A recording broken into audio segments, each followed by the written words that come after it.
Welcome to the F Word, and if you're hungry, you've come to the right place. I'm cooking for 60 diners in the F Word restaurant, but every recipe is something you can cook at home this weekend. They're simple, they're seasonal, and they're very, very tasty. On the menu tonight, for our main course, venison with chocolate sauce. Bambi's never tasted so good. I've got 2 new trainees to put through the meal. Can they stand the pressure? 1 minute, Yeah, chef. make this one the best one, sweetheart, yes? I will. Yes, Otherwise, chef. you're taking an early shower. Yes, chef.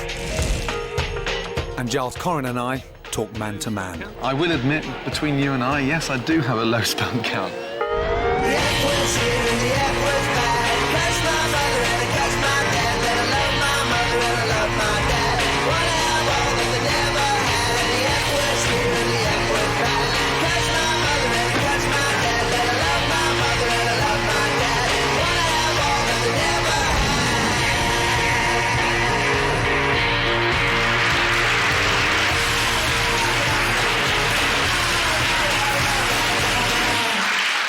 Okay, Sarge ready?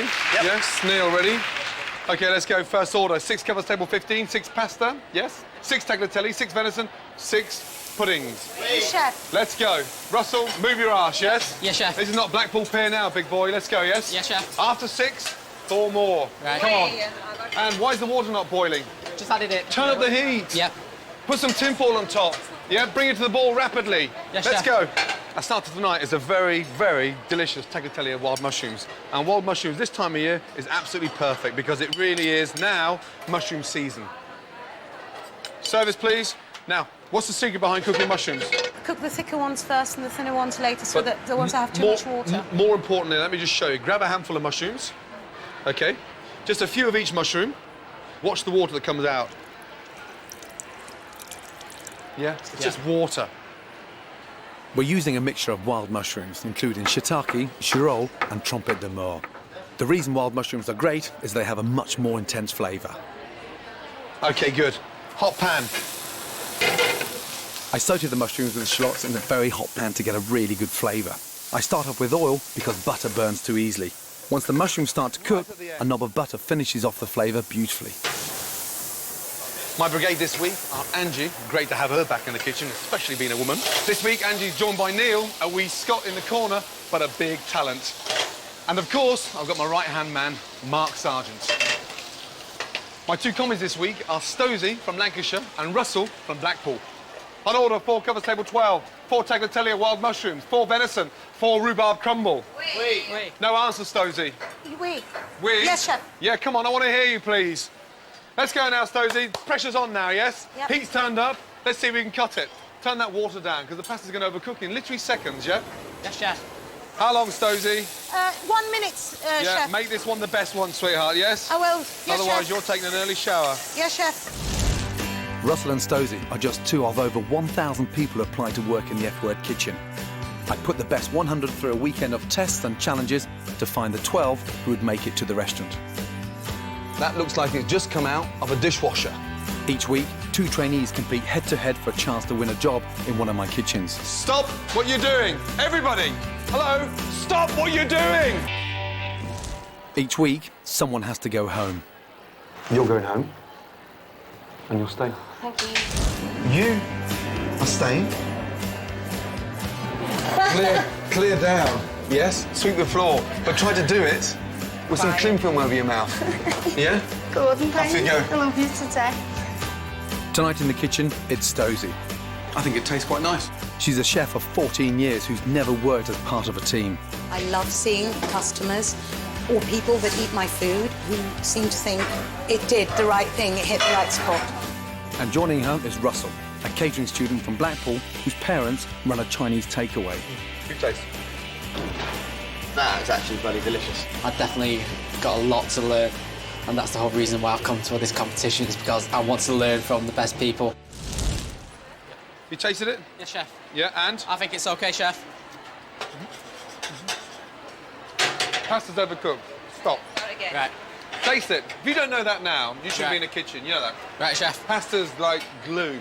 It's Right. not even, it's got no bite to it. It's lost it's greasy, it's Yes, not chef. good. Start again. Yeah. Start again. Take the mushrooms out. 4 more tagliatelle. Come on, Russell, please. The pasta goes in at the last minute. Even from the heat of the mushrooms helps to cook the pasta even more. So it should be dipped in there. Your hand should leave the basket, in, out, into the mushrooms. Yes, chef. I know not everyone has time, but pasta dough is really easy to make. Just combine flour, eggs and olive oil in a food processor. Remove and knead for about 2 to 3 minutes until the dough is smooth and elastic. Wrap in cling film and chill for at least half an hour. The secret behind making good pasta is not allowing it to dry out, so you have to really move your arse. Right, Stosey and Russell, let's go. First thing we have is a nice floured table. Roll the pasta just to take a little bit of the sort of weight off the pasta machine. So we just get it a little bit thin, so it starts to go through the machine, OK? And let the machine do the work. Every time it goes through the machine, it goes down a number. Yeah? Now to cut it, fold it nice and neatly, but while we fold it, we just sprinkle it with flour. Here we go, up and round, and then from there, nice long length pasta. Look at where we are. You don't really want any longer than that because you've got to think of the customers pulling it from their bowl. So let's go there, shall we? Okay. Yeah? Tagliatelle, one piece through, back of the hand, in the machine. Yes? Up, and look, here it comes. It's almost like going to the hairdresser, isn't it? That nice fringe. Let those little bits dangle off, and then dry on to there, yes? There we go. Let's go. Nice. Very nice. The most important thing about the presentation with the tagliatelle of mushrooms is get your tongue and twist the tagliatelle round so it almost shapes a really nice ball in the centre of the plate. Then get your wonderful sautéed mushrooms, oozing of garlic and shallots, and just let them sort of fall on top of the tagliatelle. But the secret is to make sure the tagliatelle is not all broken up, just like that, nice and relaxed. Parmesan cheese on there, quickly. Yes, chef. Let's go, Stosey. Move over, that's it. No, there you go. Got to be on your toes in the kitchen, you know that? Yes, chef. Yeah, you're heavy-footed, like a little baby elephant running around. Clump, clump, clump, clump. Go, table 2, please. Go. Go, go, go, go. 4 tagliatelle, how long? After that, 4 more tagliatelle away, please. Hello. Hello. How was the tagliatelle of wild mushrooms? It's very nice. We need a bit of seasoning. A little bit more seasoning. A little bit more seasoning. I thought it tasted amazing. The pasta, the mushrooms, the garlic, the herbs, unbelievable. All so many tastes in one go. It's unbelievable. It's amazing. Very nice. I wouldn't attempt it myself, but it was very good. Nothing was overpowering, but you could taste every individual ingredient. It was really beautiful. Next on the menu, along with our main course of venison with chocolate sauce, I poisoned my best friend. the campaign continues to get women back in the kitchen. Wait, tell the neighbours, the kitchen's been used! And more fun down on my farm. No more, no more.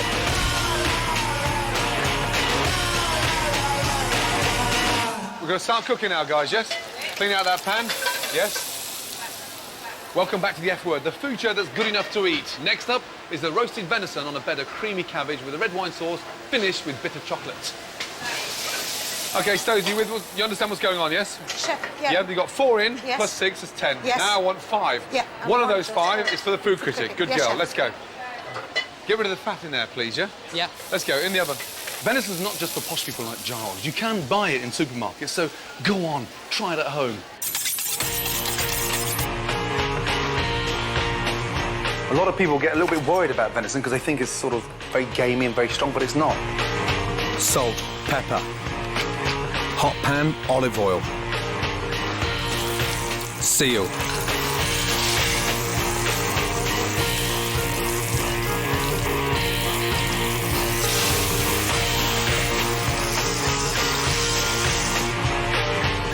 butter, baste,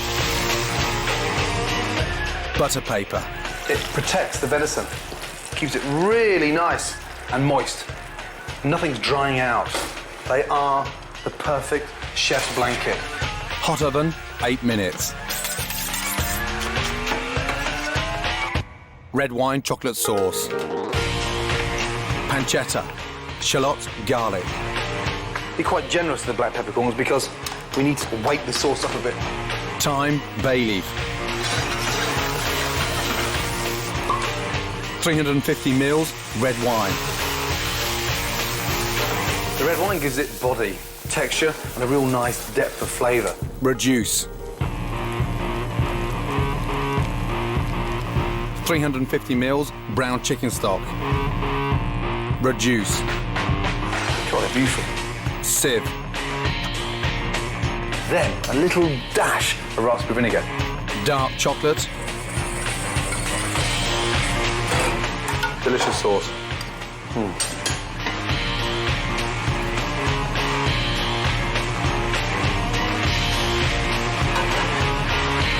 Don't slice it too thin. Slightly pink in the centre. Loin of venison with red wine chocolate sauce. Done. The combination of chocolate and red wine may sound a little bit weird, but they really do go well together. And it's very rich, so you don't need a lot of it. When grating the chocolate into the sauce, whisk it in gently, but be sure not to boil the sauce. Otherwise, there's a possibility that it will curdle. If it does start to curdle, then change pans quickly into a cold pan to bring the sauce back together. OK, with the venison, we're going to serve a cream cabbage, yes? Yes. OK, so it's cabbage with celeriac, carrots, and pancetta. And the celeriac gives it a little bit of sort of, it makes it sort of taste almost like the garden. You know, it's a root vegetable, it's grown underneath, it doesn't see any sort of daylight, so it's all underground, so the flavour is extraordinary, yeah? OK? The vegetables and pancetta need brisk frying for 4 to 5 minutes before adding the cream. And we go around the outside of the pan, OK, all the way around. So by the time it hits the centre, yeah, it's all nice and thick. That is a dish on its own, let alone the venison to go on top. Into your bowl. Creamy winter cabbage with celeriac. OK? Good. OK, Angie. 6 venison here. Stosy, 6 on there, please, yes? After that, you follow by 4, yes? Sauce, please. That's nicely cooked there, Ange. Nice and pink. Sauce, please. Come on, Russell. Automatic now. Come on. Think about it. Come on. Go, please. That 6 you just sent there were the best. Come on, let's go. Yes?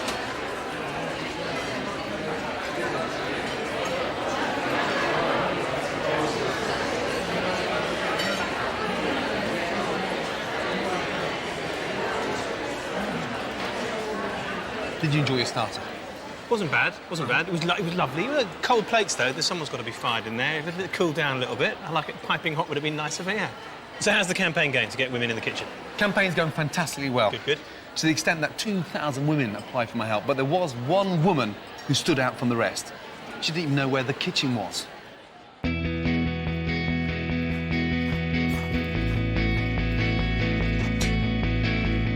Kieran's a professional rugby player, so his diet is really important to how he plays and how he trains, and I don't really help him in that area at all. Good to see you. Nice to meet you. One thing I hate the most, that's him having one over on me.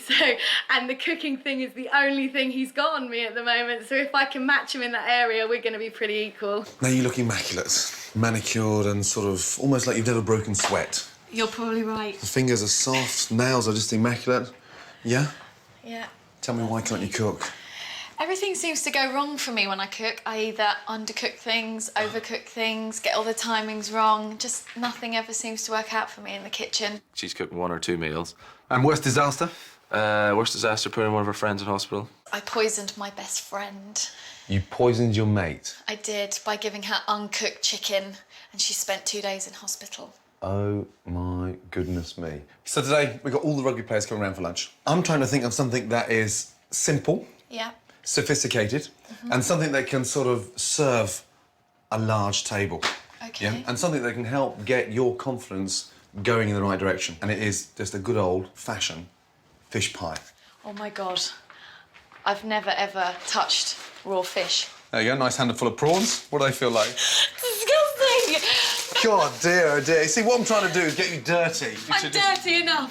Right, there you go. All I want you to do is just take the salmon, cut it in half, watch your fingers there, Right. into nice big long lines, and then from there, And that's the dice. I hate it if Kieran's like better at something than I am. So That's quite healthy, that, the fact that it's competitive, you know that? definitely. He would be so surprised if he came home from training and there was a stunning meal sitting on the table. That's fish stock. Right. Really good, healthy fish stock. Okay. What does that need in there? Salt. Yeah, good. Let's put half it in there. OK. Give it a little stir. Now, we don't want to stir it too much. What happens if we stir it rapidly? What happens to the fish? The fish is just going to Break up. break and crumble. Flipping egg, you've just started to sweat. Hold it down and toss. That's it. There, good. Good. So now we've got two things going on at once. Great. Yeah, you're surging off the mushrooms, you're cooking off your fish. Yep. Flip, what's that? Smoke alarm. Smoke alarm. Has it ever gone off before? No. Flipping heck, there's hallelujah. Wait, tell the neighbours the kitchen's been used. The kitchen's been used. OK, great. Good. Try and get the salmon Yeah. throughout the dish so it's really nice and, look, there's nothing worse than having a pie that's missing filling. The nice thing about this, we don't need to season it. Why don't we season it? Because we've seasoned it throughout. Exactly. OK. The smell of that, you know, we haven't even finished cooking it yet. It smells great. A nice tip when you're not too sure is just dust your top. Yeah. Put that down. There's your mark. Yeah, it's almost like creating a little football pitch. Look, there you go. Now you know what size to roll to. And if you want the width, one there, there you go. That's where you've got to stick with it. Bit further up, because you'll be short. There, right there. Good. Look at the colour of those fingernails. Oh, God. what happened? There's flour, there's salt, there's salmon, there's monkfish, there's cod, there's peas, there's onions, there's parsley, there's stock in there. OK, lights on, and hopefully they're going to rise. Just turn that up a little bit. They're here. When was the last time you had 10 big dudes like that sat at the table? I've never had that many people sat around my table. Be careful not to destroy the pastry. OK. Out, leave that one in there cooling down. OK. Stacey's fish pie. This one's for you, Dawes. Kieran, happy? Very happy. Stace, happy? I'm really happy. Do you remember we said about the competitive streak earlier? Yes. I think I've matched him. Highly competitive. Cheers. Wasps. I mean, sorry, look, no. Hi, guys. Good to see you. Nice to see you. Good to see you. Have you done anything? I have. You have changed my life. Oh, no. No. Oh, babe. Huh? What have you cooked? I've cooked a roast dinner. Serious? Chicken pie. Chicken pie as well as a roast lunch? Kieran's pretty chuffed, to be honest. Serious? Yeah. Good or...? Yeah, brilliant. It's brilliant. She now thinks that cooking's not just a household chore. It's kind of like she enjoys it, so happy all round. Guys, it's really important, OK, that hopefully you'll go back to your kitchen, you go back to your kitchen, and you'll go back to yours and do some cooking, surely. I was hoping you'd go and see my girl and give her a few lessons as well. You want me to go around and see your lady and help her go, hey, Cooking. I think you should do some cooking for her, no? Yes. You know, I'm really pleased the fact that you've got the confidence back, you're cooking, and you feel really comfortable with it. That's so important. I'm just more confident in the kitchen. That's great. When's the next England match coming up? Got the first game against Australia, I think it is, so it's exciting times again. So we stuff them with the cricket. Please give it to them from behind again for the rugby, yes? And then after a successful match, round to Madam's here for chicken pie, fish pie, roast lunch. I can do it all. Good luck. Keep it up, please. Good to see you. Thanks for coming, guys. Good luck. Well done, Stace. Stace, keep it up. Giles. Gordon, is it really true that 2,000 women responded to your campaign? I don't believe that. Yes, it's true, but it's actually over 2,000, you know that. But what shocks me more is the 70 women that asked you out for a date. They didn't? Yeah, they were Why keen. did they want to do that? Yeah. They got no pride?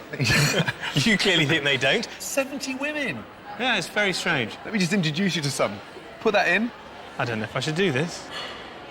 Hi Giles, my name's Nikki. I'm 28 years old and a classical pianist. I'm looking for someone who's creative, with zest for life. If I could cook for you, it'd be roasted filleted beef with porcini and loads of herbs wrapped in Parma ham. And we'd finish with a rich dark chocolate cake with raspberry coulis, fresh mint, and only one spoon because we'd be sharing. Giles, my name's Sam. I'm 38. I'm a director of sales for a hotel consultancy Mrs. Robinson. company. And I'm looking for someone spontaneous and who doesn't take themselves too seriously, who hopefully shares my love of food. No, they're not in public. Hi, Giles. My name's Kit. I'm 57 years old. No, it's I'm embarrassing. I'm looking for someone articulate, intelligent and sexy. That isn't what I signed up for. I thought it was a classy food show. If I were to cook for you, it would probably be my very special smoked fish pie with a rich, creamy, buttery sauce. There were only 3 of them, though, weren't there? There weren't 70. Can I see the other 67? Not that there was anything, because they were really lovely. Now, you've clearly been a big hit with the women watching. Are you sure your sperm count's up to it? Are you taking the piss? Well, I wasn't sure, which is why I went to have it tested. Chefs have a genuine reason to having a low sperm count. Why? Are they... Where you stand in the kitchen, you're very close to the stove, and the heat that's generated from the stove is not good for the old testes. My word, it cooks them. So have you got a low sperm count? I will admit, between you and I, yes, I do have a low sperm count. He's got a low sperm count. However... He may have a lot of restaurants, but he got no sperm. It's fired 3 times and worked 4. This week I've been worrying about my sperm count. As everybody knows, sperm counts are down due to diet, due to environment, due to all sorts of things. Men are seeking fertility treatment more often than women. Men are in all sorts of trouble all over the Western world, emasculated, depressed, doomed. What can we do about it? As a food person, I want to know, can I change the way I eat to improve my sperm count and give me a better chance of creating future generations? To find this out, I'm going to go head-to-head in a challenge for manliness with Gordon. And Gordon is a hamster. Now, according to recent statistics, this hamster, on average, is likely to have a higher sperm count than me, pound for pound, or more likely ounce for ounce, or fluid ounce for fluid ounce. What I want to find out is if I change my diet radically, and Gordon is free to change his, can I boost my sperm count and beat him in a test of virility? I think Giles has set himself an enormous task. Hamsters' testicles are about 1/4 of their body size, and they produce far more sperm than the average man these days. Men have, over the last 50 years, men's sperm count has dropped dramatically. So, for my money, I'm on the hamster. Right, so it's the moment of truth now. It's the fertility clinic. I'm going to make my deposit, and then this specialist is going to tell me what lies in future for me. A sticky version of palm reading, basically. Right, thank you. Gosh, I do hope I can deliver under all this pressure.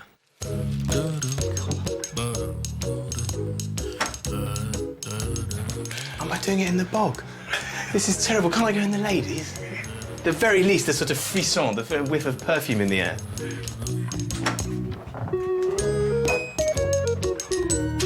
Well, I don't really know what I was worrying about there. It's the old magic is still there. Hi, Giles. I've got the results. 8 out of 10, but they could be 10 out of 10. Oh, really? Yeah. Count 64 million, so that is really, really good. In terms of motility, very, very good. Vitality, 73%. That's like an egg, 73%, isn't it? Now, the one area that is okay but not brilliant, which is borderline, is morphology. And what the morphology shows is the shape and the structure of the sperm, okay? And yours is 14, which is borderline, which means it's on the lower side. Borderline? Borderline. That little hamster is not going to get the better of me. So next week I'm going to be in the studio with Zita, finding out what I can cook up to improve my sperm count. You will die childless, my friend. I will father generations. That's more than I ever need to know about Giles Coren's tadpoles. Next on the menu, pudding's not looking too promising. Chris, when it's brown, it's cooked. When it's black, it's... I almost make my favourite French frog croak. It's awful. It's disgusting. And the children have to face a harsh reality on the farm. If the medicine doesn't work, Gary is going to have to be put down.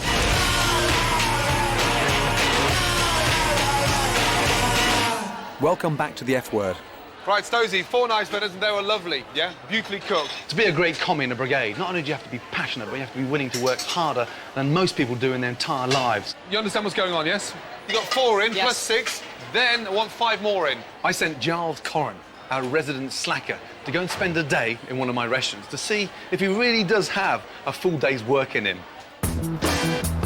A working day for a commie here starts at 8 a.m. and ends at midnight. The starting salary is a magnificent $14,000 a year. Right, well, I've got to the Connaught. I'm going to go in and meet Angela Hartnett and the team and find out just what it takes to be a chef in a Gordon Ramsay restaurant. And for me, a complete first, I'm going in through the tradesman's entrance. Hello. So, how many are in today, then? It's full? Full for lunch, and we've got about 150 tonight. Right, that goes like that. You're not Gordon. I'm presuming as a restaurant critic, you know what this is. I don't know, it's like a white radish or something. Well, it's basically the artichoke family, salsify. You're basically going to peel the whole lot down in lemon water. This? All of Yes, them? all of this. This is just one of about 20 jobs you've got today. My doom in the shape of a shallot.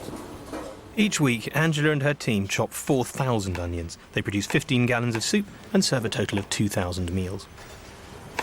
I feel joyous that Giles is in the kitchen, because it's sort of a little revenge on critics. You know, they'll suddenly realise how hard it is and how tough it is, and they can sit up there and go, yeah, it's easy, they haven't done this, they haven't done that, but actually come in the kitchen and do it. You know, do a full day's graft, you know, with the pressures that you have to do day to day, and then tell me that we're not infallible, we're not the Pope, for crying out loud.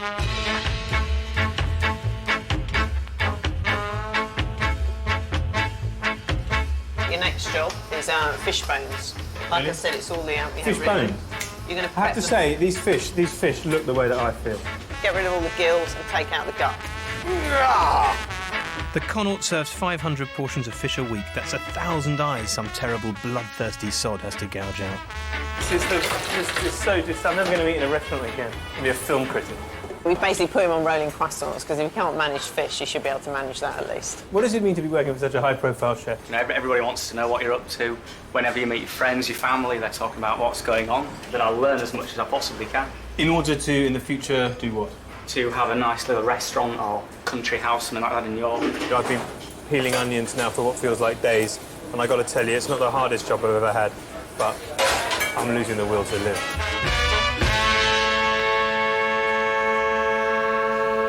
Right, let's go, Giles. Wait, off. Come on, I've got 100 thingy to get for lunch, and you're pissing around. Let's go, you. Move. You speed up a bit. You're in service now, and you're basically in everyone's way. 2 duck, a lamb, and a venison, yeah? After lamb, come back to 29. Lamb de jour, cod and a monkfish, yeah? Drain off the fat, so basically go around there, get a chinois, drain it off. He's quite appalling. I think, you know, he's very slow, you know, he's not methodical, he doesn't work tidy, so you've got to be honest, really, you know. If he'd done a trial today, he wouldn't have got a job. Blimey, it's daylight. Fair point, Gordon. It's hard work. I smell of onions and fat like an old hot dog. I wouldn't do it again in 1,000 lifetimes. It seems that the world is full of ambitious young boys and girls who think that working for you is a privilege, but I am not one of them.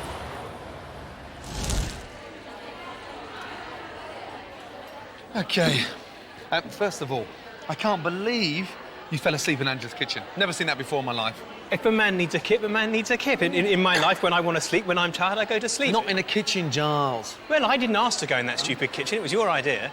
You were trying to prove a point that I couldn't hack it. I had a kip, and I wanted you to do a full day's work, that's all. Just get in there and sweat and graft and understand. If I wanted to do a full day's work, I'd get a proper job, wouldn't I? Serious? Did you enjoy it? I enjoyed it in a way. I tried to enjoy it. I tried to whistle while I worked, and Angela was going, "Who's whistling? Stop whistling." I mean, what kind of a workplace is that? It's like a prison. So Stokes and Russell back there, OK, are busting their nuts on. Yeah. Do you understand exactly what they're going through now? I certainly do. If one of them had learnt the principle of heating up a plate, it might have even been warm. Oh, you're never happy, are you? But I can make sure the plates are in the oven. Yeah, back in the kitchen. Oh. Back in your box. Right.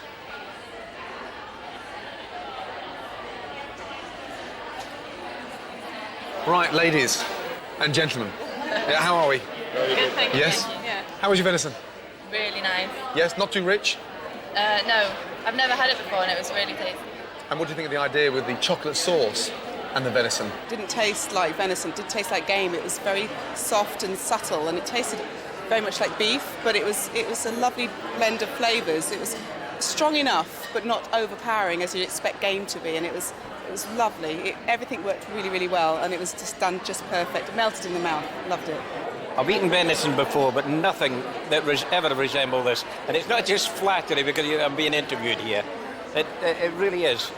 It was absolutely wonderful. Beautifully, I'd love to know how he done it.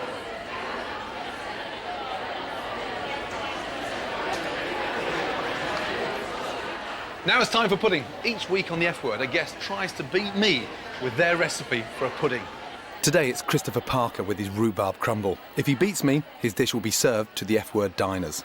I think my rhubarb crumble will beat Gordon's because it's just going to be simple. It's going to be a nice traditional recipe that my nan's cooked for years, my mum's cooked for years, I've cooked for years, and I'm really good at.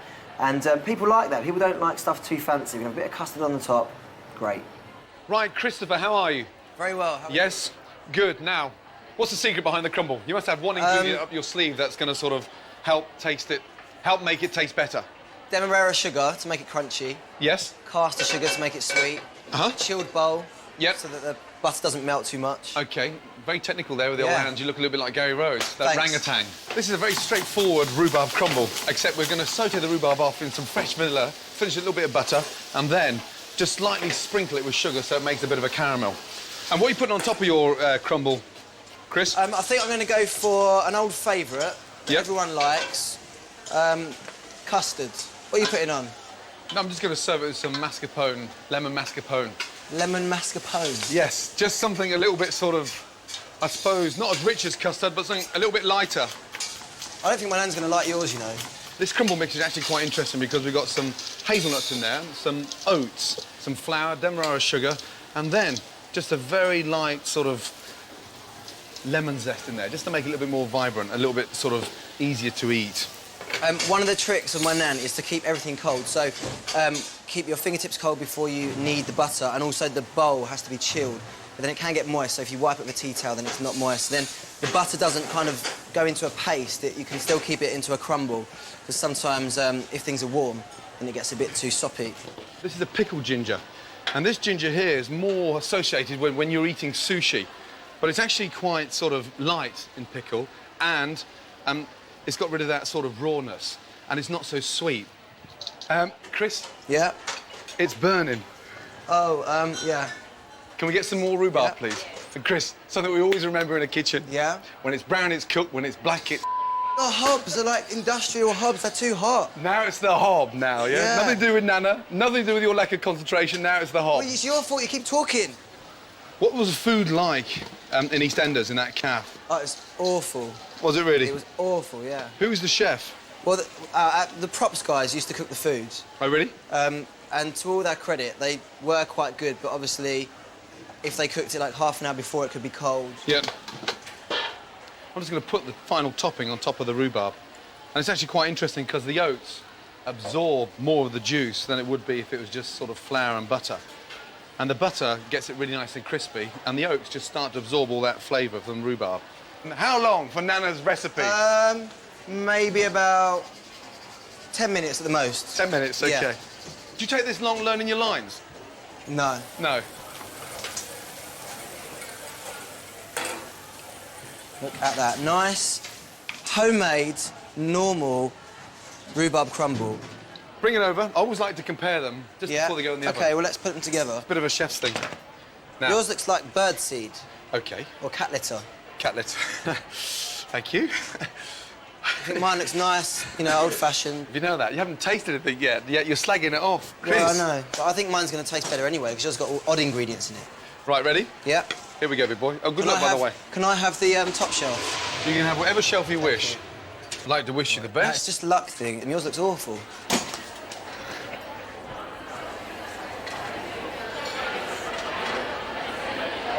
Hello, mate. Hi, mate. How are the turkeys doing? It's been a bloody tough week, you know that. Is it? Poor fellows. They're not well. Gary, not well. That abscess has grown. It's not as easy to live the good life as I thought. We're fattening up 6 turkeys for Christmas dinner. But one of them, Gary, has got an abscess on his foot. Peter the vet has been giving him antibiotics. OK, now, we've got to get this down his throat. The syringe has to go right down the back of his throat. There. And give it a squeeze. OK? There's his mouth. Let him swallow. There's he swallowed. Do you see him swallow? Oh, wow. Good boy. Oh, can't believe my daughter's kissing Gary. Joking aside, it's time for the kids to face a harsh reality. If the medicine doesn't work, Gary is going to have to be put down. While the children wait for news of Gary, they've been helping me in the garden. I'm growing fresh seasonal vegetables to go on the plate with the turkey. I'm determined my kids will grow up knowing where their food comes from, unlike 1 in 3 kids who don't even know what chips are made of. What's that? Beetroot. Beetroot. Leek. Black cabbage. No, in Italian. No, cavernero. Cavernero. Right, let's start again then. Let's start again. What's this one? Beetroot. What's that one? Leeks. Leeks. Cabanero. Cabanero. One more time. Cabanero. Okay, this one. Calicale. But the missus isn't as happy with the farm. It's wet, it's muddy, the turkeys have begun to smell a bit, even though they're regularly cleaned out, and the kids just get caked in everything, and it's not great. They're shitting everywhere. Garden's an absolute mess. I have to say, I think the honeymoon period is over. It stinks. How can I get rid of that smell? Probably what would be a good idea to try is if we spread straw on this area for now and keep it dry. Yeah. It'll enable the birds to walk about on dry ground. What about put them out into the garden and let them spread their wings a bit? I think it's much better that these birds are allowed out and give them some freedom, let them have a walk around. Don't tell Mummy, OK, please? Mummy saw! Oh, no. I told you. So what's the latest on bird flu? There are no directives from DEFRA, the people who organise all of this, at the moment, because we don't have bird flu here, so free-range birds are quite happy to be out. There's no problem there. So you're more than confident that we'll still have free-range turkeys on the table on the 25th of December? Yes, absolutely. There'll be free-range birds in the supermarkets for Christmas, unless the situation gets any worse. That's good news. Absolutely. Right, come here. We're going to dry their pens out. We're going to scatter the pen, OK, with some straw. We'll get all the straw like this, yeah?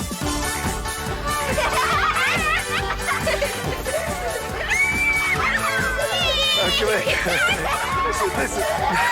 Megan, no.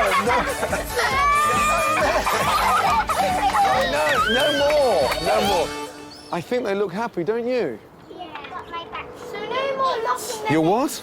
My back's too itchy. Your back, we shouldn't throw hay around everywhere. Come here. I didn't throw it, dropped on you. No, you threw it on me. Right, listen, just tell Mummy, OK? She slipped over in it. Don't tell Mummy. No, I'm going to tell her that what really happened. No, listen. Some sweeties? Yeah! Gary definitely seems to be more comfortable on the straw, and he's been on antibiotics for a week. So it's time for Peter to make a decision about whether he's going to pull through or will he have to be put down. Hi, Gordon. What do you say, Peter? Hi. Right, he's been on the painkillers. He's had antibiotics. He's clearly not eating. And it's Peter's decision, unfortunately, whether or not Gary stays with us, Jack, till Christmas, or we're going to have to put him down. So, Peter, what do you think? Well, I've had a look at him today walking around, but I just want to have a look at his foot one more time. Yep. If you remember, the base of his foot was quite swollen. Yes. And that's the important thing. Oh, look. And that's softened now. It's not as swollen at all. This joint is working quite well. And when I was watching him walking earlier, he was walking really well. So the good news is, I think he's made it. And I think we'll take him off the antibiotics, and hopefully we're there. OK? Happy? Yes? All right. Gary's staying with us. Yeah! Gary's going to be with you for Christmas. You got a turkey for Christmas, yes? Yeah! Well, have a little taste of mine, yeah? Okay. And I'll have a little taste of yours. Because I'm dying to taste it, but do you know what? I'm going to taste it without the custard, Christopher. It's not bad. OK. 2 out of 10. Good luck. Good luck, my man. Yeah. Yes? It's time for our rhubarb crumbles to be judged, and it's my reputation on the line. So far, it's 1 win to the guest cook. Oh, get out.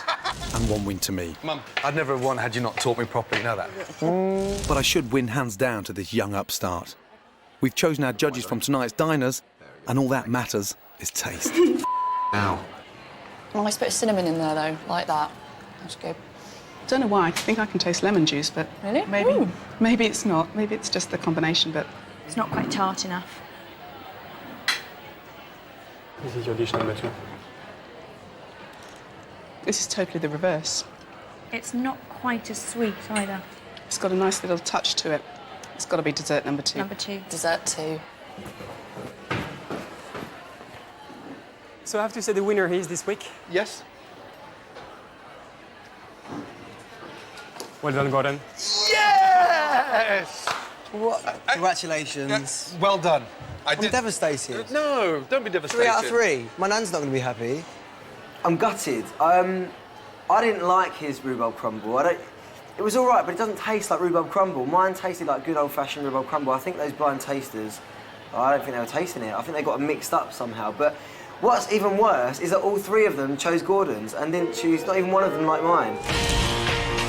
Next on the menu, it's a treat from Scotland. It's like something out of an alien film.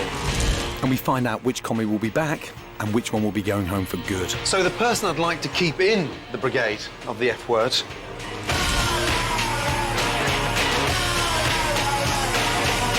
Time to find out what our guests thought of their pudding. Delicious, very nice, fruity flavours, nutty top bit. It was bitter. It was gritty, nutty. I don't like nuts. Perfect end to the three-course meal. Delicious. Now, you're a bit of a food connoisseur, right? I pretend to be, yeah. Don't tell anyone I'm not. You've sort of almost tasted everything on the planet. Within reason. Well, I actually think I'm beating you now. No. Yeah? I've tasted something you haven't tasted. Can only be a vegetarian lasagna. Not quite. Better than that. Gannet.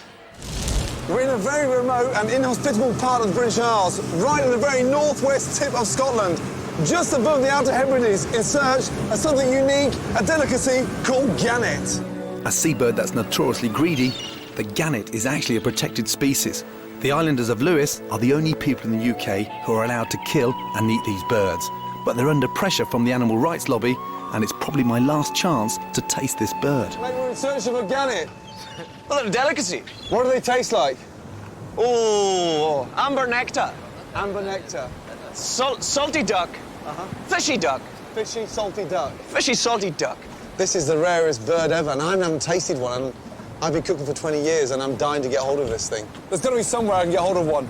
Well, you're probably going to have to try Sweeney.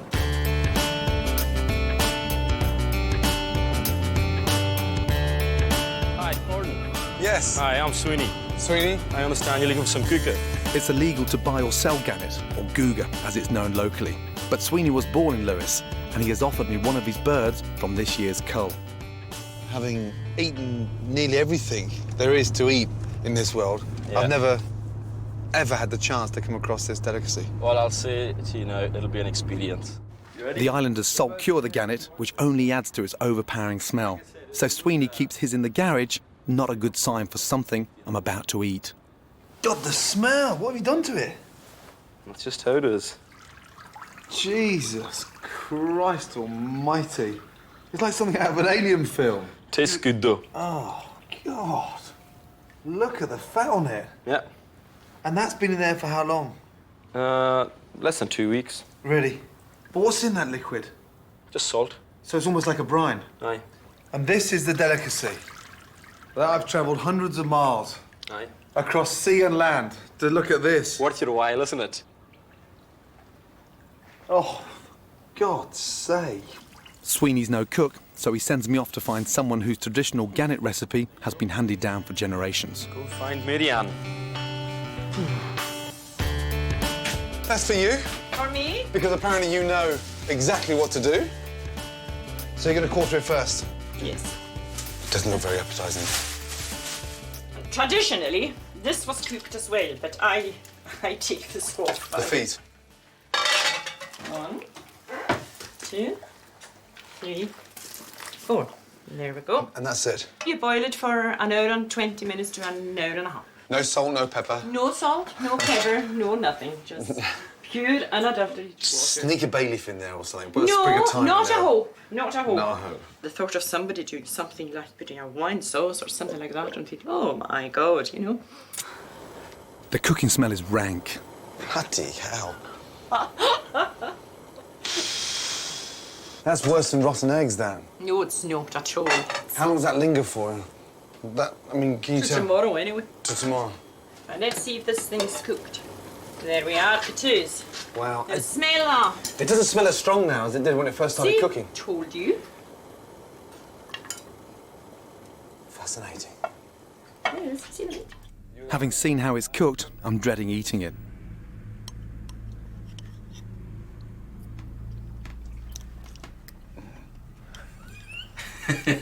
Waiting in anticipation. That's incredible. See? It's so fishy. Mm-hmm. I mean, it's absolutely incredible. It's a cross between a sort of tuna stroke mackerel and venison. and with a meaty flavour. God, it's quite refreshing. I didn't think it would be that tasty, you know that? He told you. So there you go. The meat is delicious. I'm not that keen on the fat. No, it's quite... No, the fat's an acquired taste. Yeah, that's quite sort of... I'd much prefer rendering it down and using it for heating my stove. That's the fat, that's the meat. That's the meat. I've asked Marianne to come to London to share her recipe with the F-word diners. Let's take it to our food critic, see what he's got to say, yes? Here we go. Now, this is a rare delicacy, yeah? Have a wee bite of something historical. Now, don't move away like that. Taste it, come on. It smells of pickled fish. It's a very... It tastes slightly of snake, doesn't it? Snake? Taste a bit of this one here. No, because that's a joke, isn't it? What is that? It's not a joke. For God's sake, man, stop being paranoid. Have a taste. What is it? The skin of the gannet. God almighty. It can't be worse than a raw kebab, for God's sake. That is a delicacy. That's like sucking the pus out of a boil. Come on. I'm so sorry about my friend being so rude. I'm so sorry. I'm not a very sophisticated... I don't care. It's better than the venison. Jean-Baptiste, you're very cool and suave and sophisticated. Get your mouth around some gannet, Go young on. man, yeah? Get some decent... Just a wee bit. ...bird inside you. And a bit of this one as well. No, you got to eat together. You see, no, his whole thing is about being suave. Mine isn't, so he could be in trouble. Yeah, it's called Brill cream. Come on. Did you take that out? No, open your hand up there. No, put it on the floor. No, that's terrible. You spat out a gannet. It's awful. You eat andouillette, the inside of intestines in your... But andouillette tastes of poo, whereas this doesn't taste quite that nice. Welcome to the F word. Now, if you're someone that cooks every night, or maybe someone that doesn't cook at all and wish they could, this is definitely the show for you. On the menu tonight, for our main course, brilliant red wine served with mashed celeriac. Nigella the turkey has a weight problem. We're all getting very concerned about Nigella. Is it normal for a bird to be so big? And one of my trainees looks to France for inspiration. Who? Raymond Blanc. I can't hear you. I'm sure you can go. What's his name?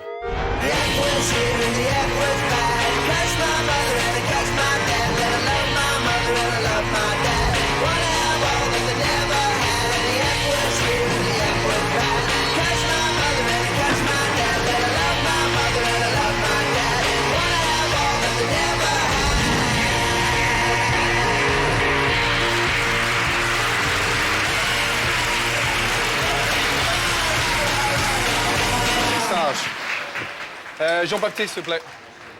Excellent, thank you. I'll order 5 covers table 2, 5 pigeon salad, 5 brill. Yes, Today's starter is a very rustic pigeon salad with a hazelnut vinaigrette, and it has to be the most perfect time of the year for a pigeon salad. This is a fantastic mix of flavours with the gamey taste of pigeon, set off by the rich nuttiness of hazelnuts, the earthiness of the beetroot combined with the oak leaf lettuce. Wakey now. Now it's, yes? Understand what you're doing. Don't panic, don't rush, yes? But get a grip. Now, you've probably never cooked with pigeon before, but it really is easy, very straightforward, so go on, have a go.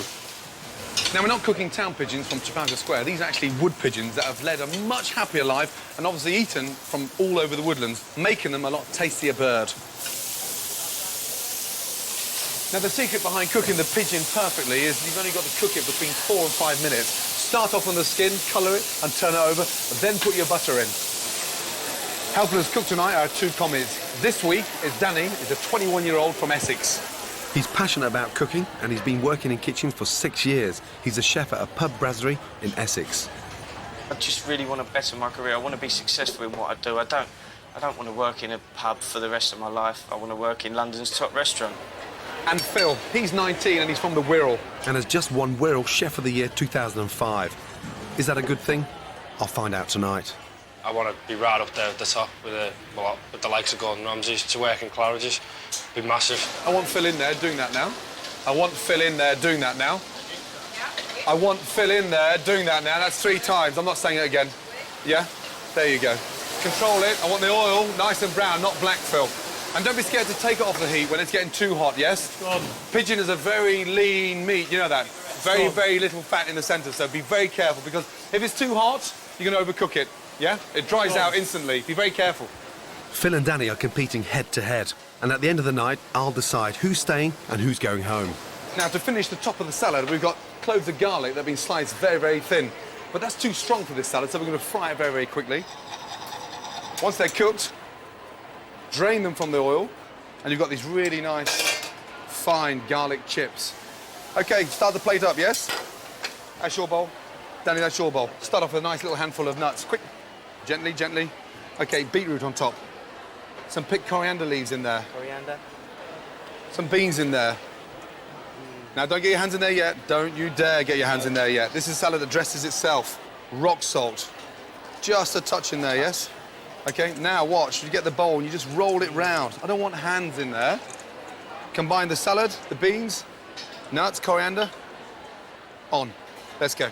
Make sure it's evenly distributed. Yes? Good. Watch. You get the breast like that, and you just slice down, almost like you're slicing smoked salmon. Then you get your vinaigrette. You just glaze over whilst it's still nice and warm. Yeah? OK. Now, garlic chips. You take a little handful and you just scatter them around nicely. You don't throw them on there, you just scatter them around. The smell coming from that plate is phenomenal. You happy with that? Yeah? Good. Send it. 5 salad pigeon. Table 6, please. Beetroot, lots more hazelnut. Yeah? Don't skim.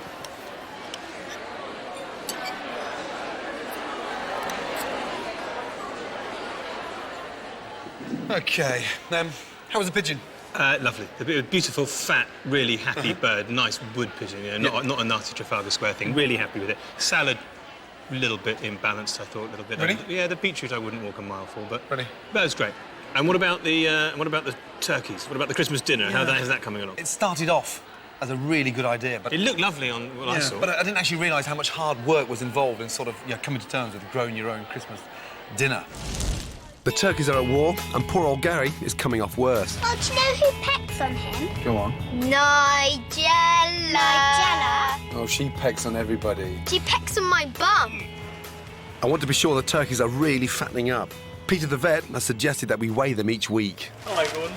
What did you say, Peter? What I brought along with me today is a spring balance. Spring balance. And a bag that we can put him in. Almost like a fishnet. That's right, yeah. OK. And this is a good way to remind the kids that the turkeys are livestock for the Christmas table and not pets. 2 handles on the side. There we go. There we go. Anthony? No, he's on 5. Let's get Delia. 11 kilos. Ainsley is running at 6 kilos. Well, oh, dear. Nigella doesn't seem keen to reveal her weight. Such a bitch. Come on. What's that? 12.5 kilo. 12.5 kilo. Am I the biggest? She is definitely the biggest bird, mate. So Delia and Nigella are big birds. Jamie, Gary and Ainsley need to put on some muscle. And little Anthony is the runt of the bunch.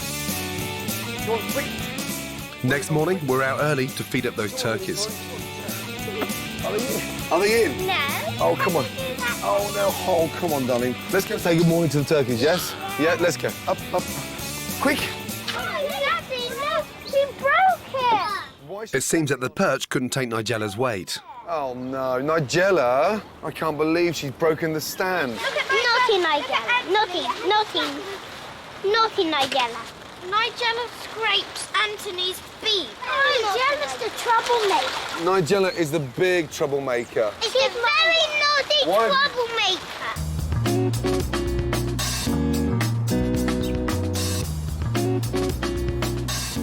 I'm worried about Nigella's aggressive behaviour, so I've brought in some expert help. We're all getting very concerned about Nigella. She's over 12.5 kilo. Is it normal for a bird to be so big? The fleshy parts develop much more. The crunkles down here, these are all the bobbly bits. This is the wattle.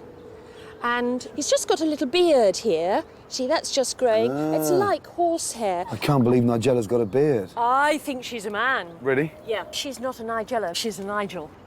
And Nigella's not the only she, that's a he. The other turkeys' caruncles and wattles are a dead giveaway, apparently. So Nigella's a man, Ainsley and Anthony are girls. That means Delia, the big one next to... I mean, that clearly looks like a man. I think it should be Dennis, actually. it looks like Gary is a man. Gary is a man. Yeah, which is good news. I think it's good news for Gary. Now, Jamie at the back is an interesting one. You sometimes get turkeys that look as though they could be either or. It sometimes does happen. God. I'm sure whatever their sex, they'll taste delicious. Now, good evening. How are you? Very well indeed, thank you. How are you? Yeah, the pigeon was fantastic. I'm glad you enjoyed it. Lovely. I'd never had pigeon before, and it was really tender and really, really nice. And all the flavours mixed together, the beetroot and the garlic and everything. It was lovely. I imagined that it would taste like chicken, but in fact, it's a very meaty taste. It's very nice, a bit like beef, in fact. I didn't actually realise you're such a foodie. I love it. I really love food, absolutely. Now, you're a bit of a ladies' man. Yeah? Yeah, as a romance. No, but I mean, Okay. would you prefer taking them out for dinner, or would you prefer cooking a romantic meal? Oh, I think cooking a romantic meal is the best thing. I cooked some wild salmon recently. Wild salmon, and Nice. just very simple, Yep. just with some olive oil, lemon. Probably let it down by doing mashed potato, which is real boys' food, isn't it? With wild salmon. Who was that for? A friend. Oh, Len, come on. Nobody Whisper in my here. ear, go on. What was her name? Damn, did she stay for breakfast? I'll see you later. Thank you. Good to see you. Thank you. Next on the menu, along with our main course of brilliant red wine, It looks disgusting though. What's all this stuff? we discover what's really in the humble supermarket sausage. Skin, rind, gristle, tendon, sinew. And Rod Stewart's fiancée drops in just weeks away from giving birth.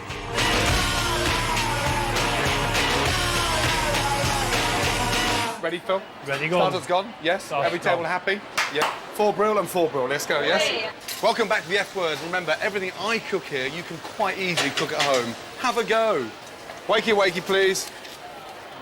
Now, time for the main course, which is Brill poached and red wine served with crushed celeriac, finished with a touch of cream and roasted salsify. Tables going now, Mark? People don't actually think about cooking a white fish in a red wine, but it actually tastes amazing and it looks fantastic when you cut into it. Brill.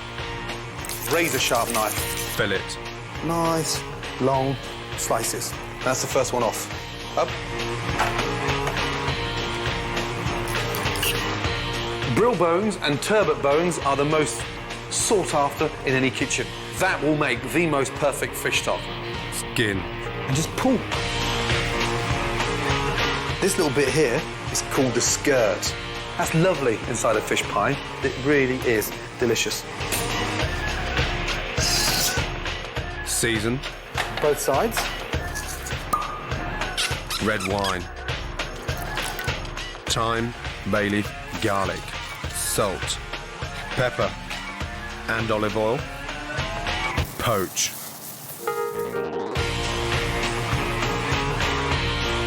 The sauce. Shallots. It's a bit of a sort of cook's thing, really, because onions are far too strong. A shallot is quite mellow. Butter.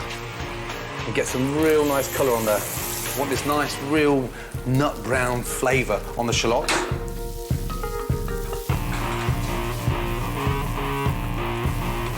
Sugar. Really starts to caramelise those shallots. Beautiful shine on there. Raspberry vinegar. In. And it just sort of wakes everything up a little bit.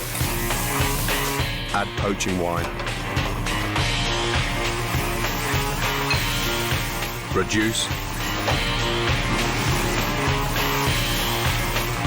50 grams of butter. Shake it into the sauce. Fish slice onto the plate.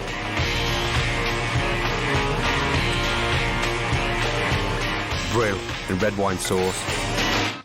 Done. Now, when you're filleting a fish, use a very flexible, sharp knife because let the knife do the work. And a brill like this actually comes with its own instructions because all you have to do is follow the lines. So we start from the head, and come in, cut round the head, and then just one clean sweep down that line and just go all the way down to the tail. And look what happens. The knife actually cuts away the fillet. and then lay the fillet back on top of the brill and just follow the knife all the way through. That's the first fillet off. Literally 2 sweeps. Every drawer should have these 4 very simple, straightforward knives. The filleting knife that does the work for you. That's a flexible blade that bends round the bone on the fish and doesn't allow it... Oh, me. OK, shit, I've just stabbed Danny. Have you got a plaster? Neil, I owe you a knife, OK? To go with the brill, we're serving 2 vegetables you may not have cooked with before. Crushed celeriac, brought together with some cream, and then some roasted salsify. Salsify tastes like a cross between artichoke and turnip. Don't overcook it, as it adds great texture to the dish. I add it to onions sautéed in oil. A knob of butter browns them nicely and finishes off the flavour.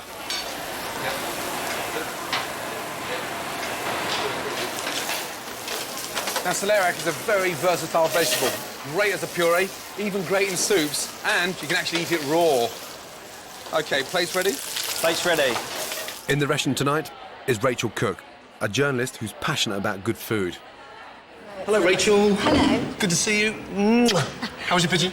It was delicious. Yes? Thank you. It was a wood pigeon, yeah? Yes, Not a pigeon from yes, Trafalgar Square. yeah. And so you must care about meat. I mean, where your meat comes from. I've always cared, sort of, not just for my own personal benefit, but obviously Yeah. for the customer benefit, Yeah. the fact that we give them that level of security to make sure that transparency Yeah. is there for them to understand. Yeah. So you've been looking into supermarket meats for us? I have. I've been looking at sausages. I've been trying to look beyond the packaging to see what actually goes into the sausage. In the UK, we spend over £500 million on sausages every year. But do you really know how much meat goes into your average economy banger? And do you know what else goes in there besides? Does it taste meaty? It does taste meaty. Does it? Yeah, it looks a bit bendy. I'd say it's about 70%. 70% meat. That is actually an economy sausage from a supermarket, and it contains 32% meat. I'm appalled that a sausage can have as little as 32% meat. The rest of it is mainly water and breadcrumbs, by the way. But more shocking still is what that 32% can be made up of. When it says meat on a label for a product such as a sausage, it doesn't actually just mean lean meat. It means other things like fat, connective tissue. And connective tissue is things like skin, rind, gristle, tendon, sinew. So over half the so-called meat content can be gristle and fat, and it's still allowed to be called meat on the label. It is safe and it is legal, but if I'm going to eat gristle and sinew, I want to know about it. And I think the current labelling system is misleading. Earlier this year, Gordon and his team of food technologists investigated the contents of economy sausages from the big 4 supermarkets to see how much so-called connective tissue they contained in total. The results are enlightening, if not surprising. Our research showed that the connective tissue levels varied amongst the supermarkets. Morrison's had 7.5%, Asda 10%, Sainsbury's 22%, and Tesco 24% connective tissue. So, according to tests carried out by Gordon earlier this year, the economy sausage being sold by Britain's biggest supermarket contains the most connective tissue. That's skin, rind, gristle, tendon and sinew to you and me. So how can you spot better quality sausages in the supermarket? Well, there's one very simple trick to remember when buying. If a packet of sausages is labelled simply sausages like these, the legal requirement is that they contain just 32% meat. If, on the other hand, the label says pork sausages, like these, the legal requirement is that they contain 42% meat. To demonstrate what all this means in practical terms, I went to visit top butchers Moan & Sons, winner of 12 awards at this year's National Sausage Competition. Show me what you put in one of your sausages. Okay, this is the meat here. This is for an 80% meat content sausage. And how many sausages would you be able to make out of that meat? Approximately 120. So, Richard, you're going to help me make a sausage that's just on the limit of the regulations. Now, I'm going to make 120 sausages. This is the meat for my sausages, but it doesn't look like meat at all. How much is that? What percentage? This is a 32% meat content sausage. It looks disgusting, though. What's all this stuff? Well, this is connective tissue. You're allowed a quarter in your recipe. Right. And this is pork fat. and you're allowed 30%. We've also got this. Is that going in the sausage too? Yeah, that's the extra bits, you know, so long as you declare it on your label, then that's fine. So, going into the barely legal banger is 32% meat, which includes fat and gristle. Then extra fat and gristle, 3 kilos of rusk and some colouring and herbs.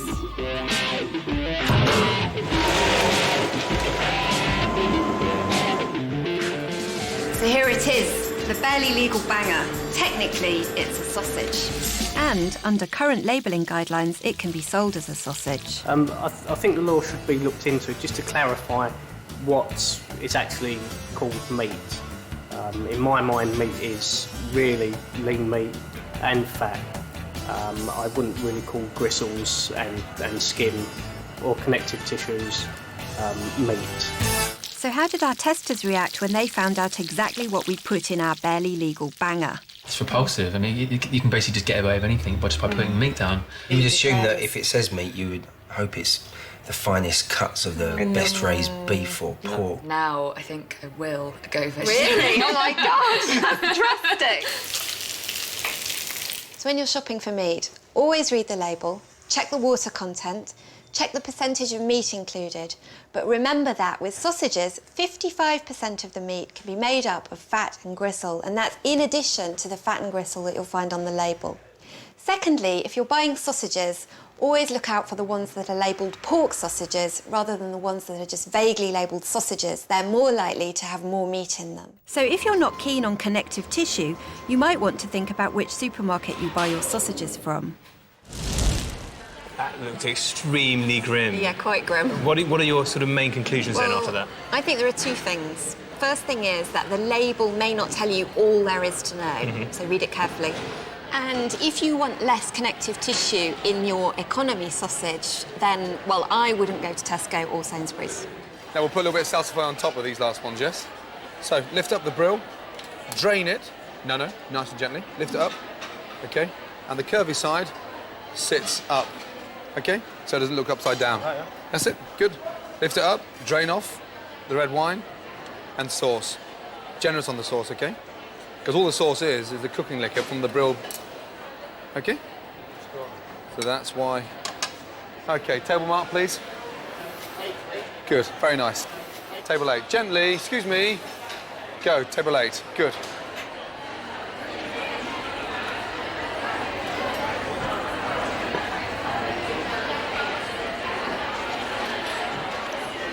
The main course was lovely. I really liked all the different flavours that were going on. Well, I actually thought the fish was really succulent, and the sauce, it really complemented it well. It was quite spicy and quite tangy. It was really good. Not so sure what was underneath it. It was fine. I don't know what it was, but yeah, I think it really all went together quite well.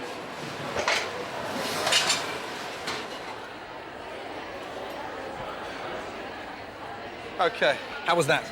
It was fantastic. I love it. It's all kind of dark purple, then you cut in and it's white. Bright, brilliant white. And you have that smell of red wine and onion, so you think you're eating steak, and then it tastes like fish, and it reminds you how meaty the brill is. And it's slimming, yeah. Now, for some bizarre reason, last week we actually started talking about your sperm count and my sperm count. It's amazing. We must have run out of other things to talk about. It was because I discovered that sperm counts had dropped off over the last 50 years, you know, among males all over the world, and partly because of diet. And I thought I might find out what my sperm count was and see if I could do anything to improve it with what I eat. I found out 8 years ago that I have a low sperm count, and last week Giles went to have his checked out too. Well, I don't really know what I was worrying about there. It's the old magic is still there. His count was fine, but the sperm was slightly misshapen. Yours is 14, which is borderline. In the last 50 years, toxins in the food chain have helped cause the average man's sperm count to plummet more than 50%. Misshapen or immobile sperm is increasingly common. Diet can play a major part in increasing men's fertility, and top sperm foods include nuts, red peppers, cabbage, fish and dairy. Zita, Yeah. is there a crisis with men's sperm? There is. Male fertility is definitely on the decline, and I think that men are really neglected in this whole area. And do you really believe that a diet can actually help increase the sort of the sperm, development, production? Yeah, absolutely. What kind of things should they eat? Well, the food we've got here, nuts and seeds are very, very important. Rich in selenium, rich in zinc. Oily fish, very important. Rich in omega-3, DHA, very important for the head and the tails of the sperm. And then fruit and vegetables, rich in antioxidants, vitamin C, vitamin E, to protect the sperm against damage from free radicals. Is there something I can specifically eat to improve the shape of my sperm? Yeah, I think that the food here would be very, very good, alongside drinking plenty of water and lifestyle factors, and in your case, Giles, a lot of alcohol. If I haven't drunk lots of alcohol, how am I going to end up in a position to meet people and then probably... You're clearly not listening to what Zita said. Stop drinking. Gordon. First of all, can I just say, I'm really pleased you're here. What exactly is the problem? Yeah, well, I was told just coming up for 2 years ago that I had poor sperm motility.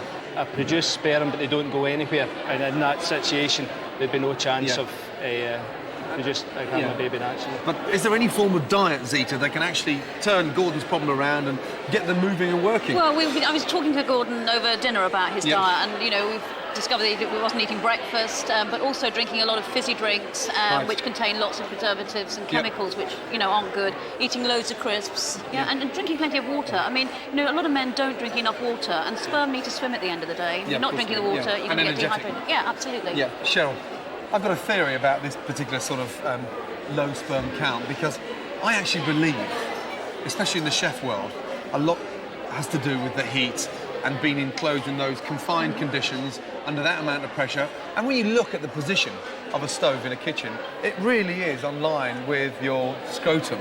I've got my chefs to go and do a test, and the sort of results have been quite fascinating. Sarge, 2 seconds. So the sperm count, how were they? Good sperm count, but just not particularly well in motion, and deformed heads, so like small narrow heads. Really? Yeah. And Cheryl, is that to do with the heat, or is that a common? Well, these studies have shown that it can affect sperm, what we call sperm morphology, the shape of the sperm. Right. It can affect the shape, it can affect the motility, and it can affect the count as well. But obviously we'd have to do a study, a proper controlled study on chefs, and actually measure scrotal temperatures and these sorts of things to see whether in fact you are going to see an effect. So there could be a possibility. I mean, on the back of the history with the firemen, the bakers, I mean, chefs may suffer from that problem down the line. And personally, now I'm going to do a ring around and maybe come back to this topic. Next on the menu, the pressure's on for my commies as they go head-to-head over pudding. Will it be Danny's pear crepes or Phil's chocolate fondant? How dare you come to the F word? With all those French fighting right now, and you want to bring in a chocolate fondant? And Giles Coren sinks to new depths. Squirrel for his supper. That's the little front legs, walnuts and livers and kidneys, the heart and soul of the squirrel, mashed up, high-tasting, quite smelly, in a little pie case.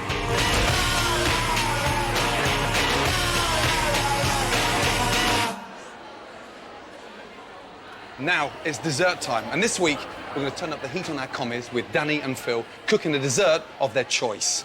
Phil. Oh, we're gone. So what are we doing? Doing a chocolate fondant, mate. Yep. Between now and midnight, I want you to forget the word mate and just remember the word Gordon, because I'm not your mate. Where did the idea come from? Raymond Blanc. Who? Raymond Blanc. I can't hear you. I'm sure you can go. Has anyone heard of Raymond Blanc before? So, it's based on that, but I use... It's based on Raymond Blanc. How dare you come to the F word? With all those French fighting right now, and you want to bring in a chocolate fondant? Huh? Dear, oh dear. So you've got the egg yolks, lightly whisked, and what's in the egg white? You take to like a stiff peak, or...? Yeah, also a soft peak. Can you sit it on top of your head?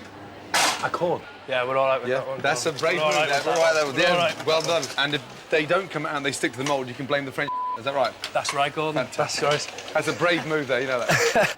So, Phil's choice is the chocolate fondant, which is a very, very brave choice because they're so difficult to get right. And you never know when they're perfect, and just until you're about to serve them. So when we cook them in the restaurant, we always cook two, just in case one's about to collapse or somewhat dry in the middle. Can never happen in a restaurant. Now, Danny's playing it really safe. He's just making a very straightforward, plain Jane pancake. But I have to say, I admire his balls to keep it so simple. What's inside the pancake? Inside the pancake is going to be vanilla poached pear. Uh-huh. On top of the pancake is going to be just like a dark chocolate sauce. So what are you putting there? What have I put in there? Yeah. Sugar, 1 cup. 2 vanilla pods, fresh. Yeah. Can I suggest you turn it down a little bit? Turn When it the down, poached pear is yeah. poached, not rapidly boiling, yeah? Still can't believe you come in here with a Frenchman's recipe. Dear, oh dear, let's hope that works. Especially for you, Gordon. Especially for me. Especially you know I for love you. the French.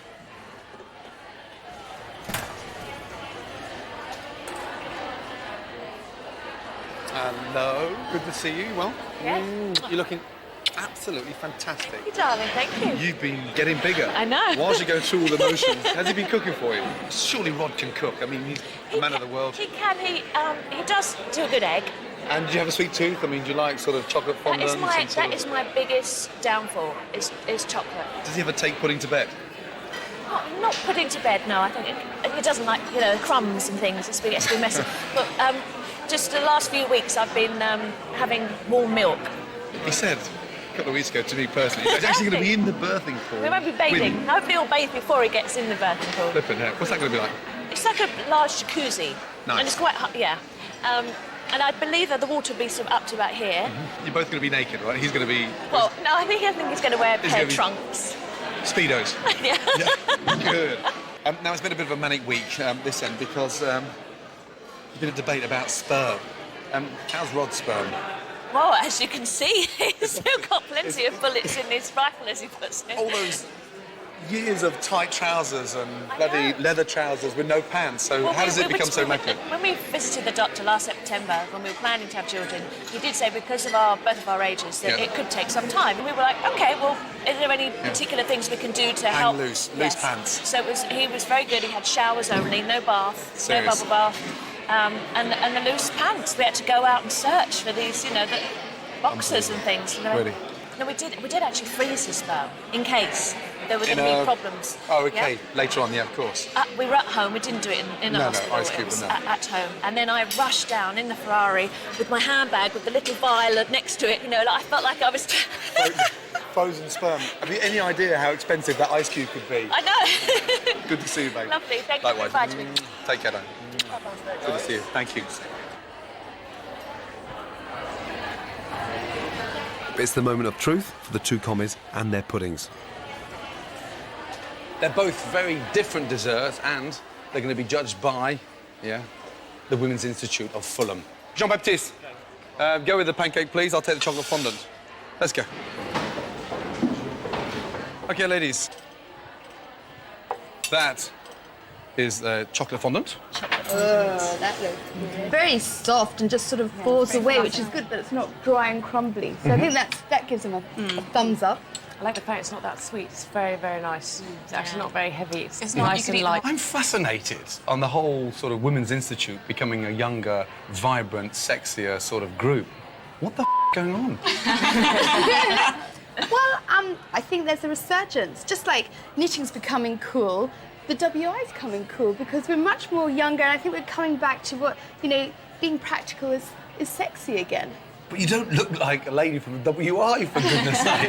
Well, that's good that we're flying the flag, but it's all changing. It's all changing. Dear. Second dessert, a very simple poached pear in a warm pancake. The presentation looks really good. The pears, they're not crunchy at all, so that's That's nice. Yet they're not sloppy.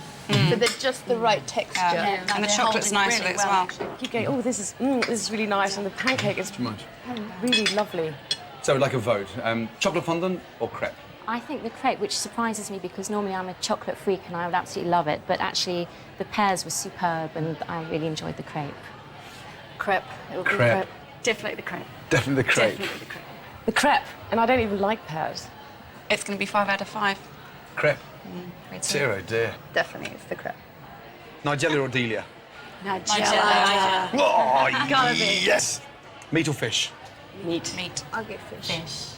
And finally, just before I go, me or Jamie? Oh, yeah. Oh, yeah! Ladies, thank you. Cheers. Thank you very much. Whew. Well, that was a lovely bunch of WI members from Fulham. Amazing ladies. Very constructive, very critical. The winning dessert, the dessert that the diners are going to be eating tonight is the pancake. Yeah. Well done. Now, Thank you.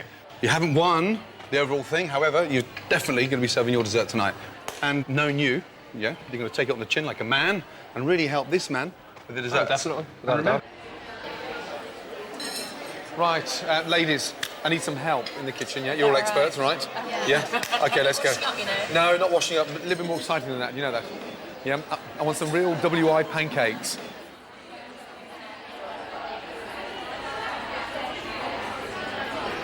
Go, table 8.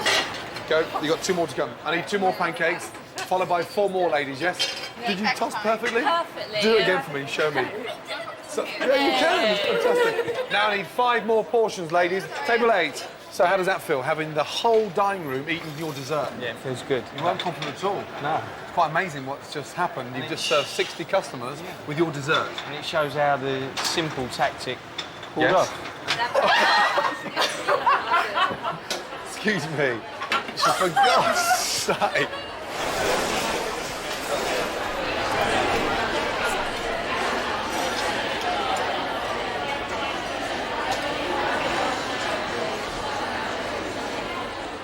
I hear that people are still talking about your Get Women Back in the Kitchen campaign. It seems to have hit a real nerve, and do you know what? Some are really happy and some people are really unhappy. But the most important thing, they're actually talking about it. I'd rather have a career than cook, to be honest. I think it's nice for a woman to be able to cook a really nice meal for a man to come home to at the end of the day. I think Gordon should sod off for saying that.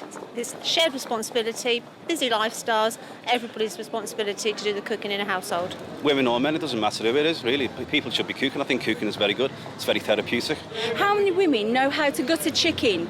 My grandma could do it, and I'd sit and watch her. Well, why should you have to cook when you could buy it already cooked for you? How many women know how to make the money go further by making homemade cakes, rissoles, whatever? That is a lost art. Oh, well, I think he's absolutely right. I mean, my wife, she wouldn't know what to do with a meal. Everything's just frozen from the freezer into the microwave. I'm still receiving lots of requests from women all over the country, and this time I went to Cheshire to help 2 Bridget Joneses. I'm Georgina, and this is my friend Naomi, who's also my flatmate. I feel the fact that I can't cook is really a social embarrassment now. We've got a lovely clean cooker and oven, lovely and clean because it doesn't get used. Well, there isn't much cooking done in our kitchen, but we are very well stocked with cocktail glasses, cocktail shakers. A blender for daiquiris, cocktail cupboard. I want Gordon Ramsay to teach me how to make a meal to impress a man. We're going to get 2 men round, we're going to cook them some food, and we're going to make sure that they are impressed with our food. Why can't you cook?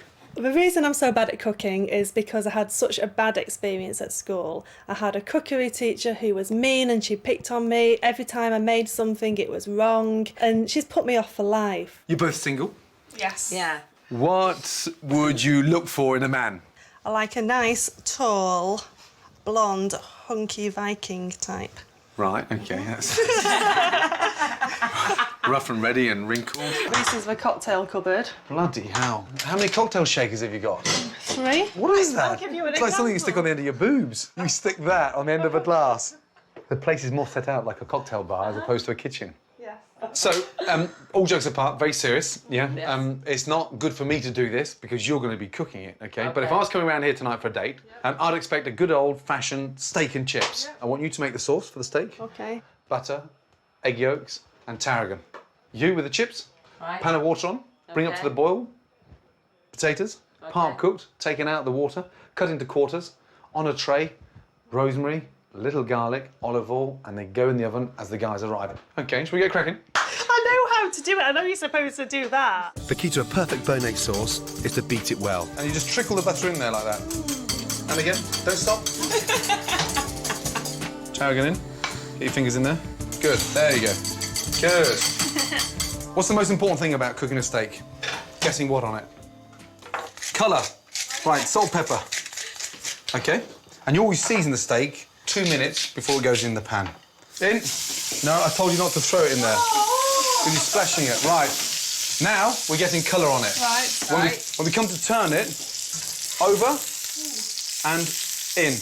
Half of that butter in, please. Half, that's it. Now the butter doesn't burn now. If we put the butter in first, it'll burn, so the steak gets black. Touch it. Good, touch.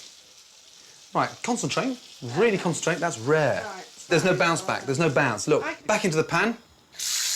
I'm going to take it to medium. Just put your fingers on top there and touch that. And notice there's some spring. It's coming back at you now. It's bouncing back up. It's no longer rare in the centre. Right, so that is medium. That's a beautiful medium. Now we're going to take it to medium well done. And this is how my young cooks start learning how to cook steak perfectly. They close their eyes and they guess how that steak's cooked. Close your eyes. By touching. Drain off the potatoes. Yeah. Have we got some olive oil? Yes. Yeah. Cut the potatoes in half again, and then we'll do each quarter in half again. So we've got the meal sorted out. Now we just need some men to eat it. Cooking with two ladies tonight, actually teach them how to cook. Yep. OK, problem is, they got no fellas. Fancy dinner tonight with two beautiful girls. I've got a girlfriend. You've got a girlfriend? Damn. What about you? Same. Girlfriend, I'm afraid. My girlfriend who cut my balls off, like, so. Sorry, mate. OK, because it's Liverpool, Chelsea. Are there any single men in Winslow? Wow. Christ almighty. That's not bad. Scrub up well. You scrub up very well. 5 minutes. Right, you ready? My big cress. Bought flowers? Indeed, yeah. Lovely, come through. Okay.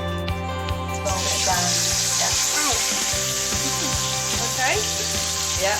Right, no, I think that's just how I like it, is it? Good, lovely colour. That looks nice. Let's stick the salad on the side. That looks nice. Steak and chips, rocket parmesan salad, fresh lemon juice in there, nice. Béarnaise sauce on the side. Go for it. Voila. Bon appetit. That is absolutely spot on, Brew, that. We'll see if it makes the taste great. Hang on. 10 out of 10. OK. So far, so good? It's great. Well done. And just a personal message, less cocktails, more cooking. Good night, guys. Have a nice evening, and I'll let myself out. OK. Yes. Right, good night. Bye. Oh, I need steak now. Right, Naomi and Georgina, good to see you. Please tell me, you've done some cooking since I've gone. We have. We've done the duplicate meal, actually, haven't we? Yeah. How were the chips done? Oh, they were better, weren't they? They were better? Unfortunately. Fantastic. I'm afraid to say nicer than the ones we made with you. That's not even your better. chips, yeah. Did you cop off? Did it work? Did they stay? No. But nice company. Had a good night. Good night. No romance, but Dating? good night. Dating? No, but willing, open to offers. Open to offers. There is a singleton here this evening. He's a restaurant critic. I don't know if you like sort of critics. Oh, we met him. Yeah, what do you think? What does that mean? He lives in London. So Too far away. He's not a Viking, Gordon. OK, I've got to go now. Right, hey, get in that kitchen. Stay in there, yes? And stay away from the daiquiris. Right. Flippin' heck. It's been big news in my kitchen, and how's your sperm count? My sperm count's OK, as far as I know. And I actually had I had a bit of trouble down there. Oh, really? Yeah, I had an operation. I had a little kind of cyst. Oh, that really? I, on your bollock? On my bollock. I had a cyst. And as it happened, it was benign. But I'm quite happy to talk about it. No, I'm really sorry. Because we should talk about these things, shouldn't we? It's really weird, because over the last sort of 5 or 6 years, it's been brought to my attention by my GP that I had a very low sperm count. Because of being in a kitchen, and the heat in the kitchen. When you look at the sort of high level of a stove nowadays... Maybe the same thing for me, but by doing game shows, by resting against that lectern. Yeah, perched on there. Family sperm tunes. Family sperm tunes. It's all clear down there now. It's all good, yeah. Good. It's all absolutely good. I'm so glad the cyst gone. What? The cyst? The sister, I thought, hello. Sister, let's keep up the cooking. Cheers, mate. Next on the menu, Giles spreads the word about an up-and-coming delicacy. Come on, people. Squirrel, lovely squirrel, fresh squirrel. It's squirrel. Oh, no. Oh, you wouldn't kill your cat, would you? If it was tasty, I might. And we find out who's staying and who's going home. The person that I'd like to stay in the F-word kitchen.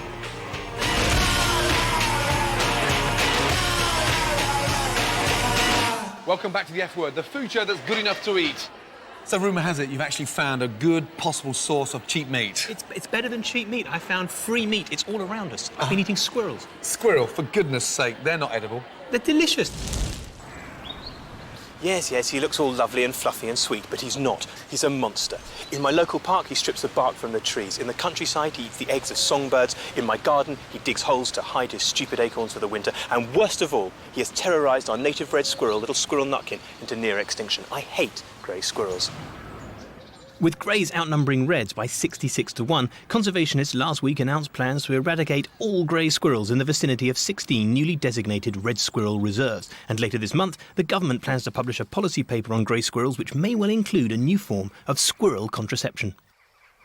That's one way of looking at the grey squirrel problem, but I've got a better solution. We could eat them.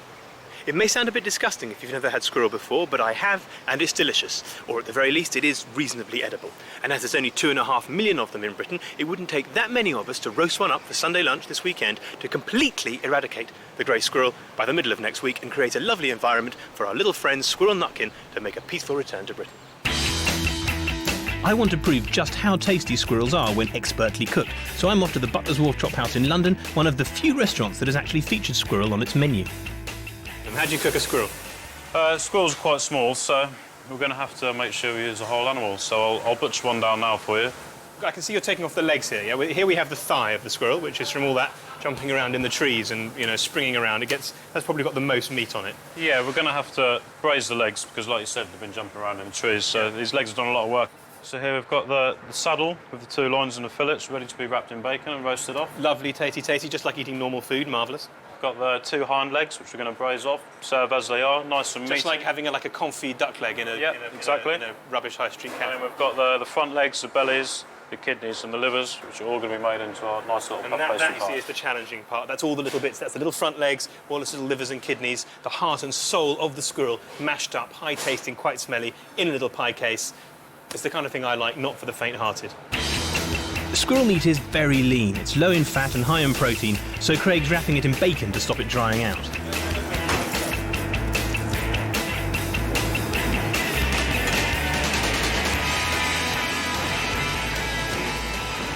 Right, well, just while I'm waiting for my squirrel, the sommelier's recommended a Côte de Rhône. Nice and fruity, quite spicy, Syrah Grenache blend, very drinkable, and will go nicely, he reckons, with something as gamey as an English squirrel.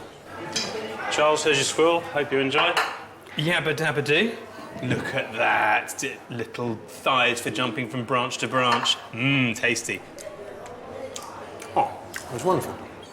That is the taste of squirrel. Really taste of English woodland, oak trees, and very easy to eat. Delicious. Well, I've got some more cooked squirrel, and now all I need to do is convince everybody else to eat it. Fresh squirrel.